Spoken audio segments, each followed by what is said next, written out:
मैं गुजारिश करूँगा शहनाज रिजवी साहिबा से कि वो तशरीफ़ लाएँ और मुतरम शायरा बहुत उम्दा शेर पढ़ती हैं। बहुत शुक्रिया यासिर, जनाब सदर की इजाज़त से बदल पेश करूँ।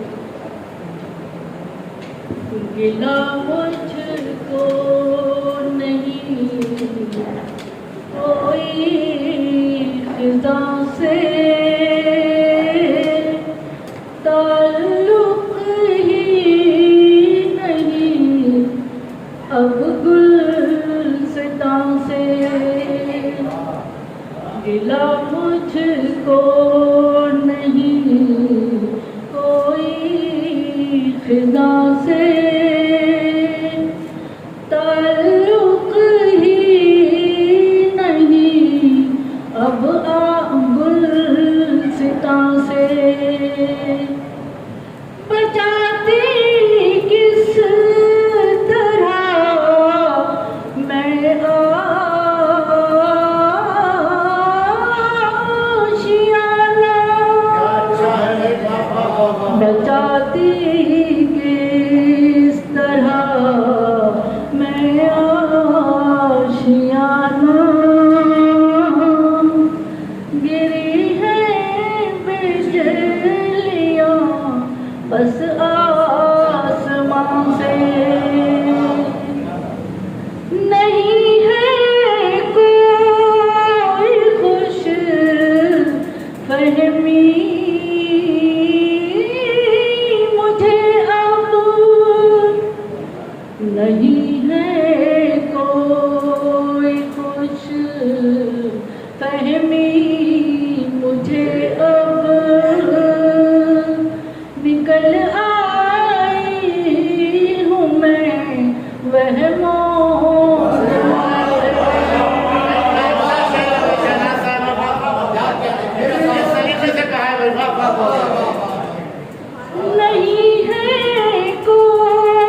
मिला मुझको नहीं कोई खिज़ां से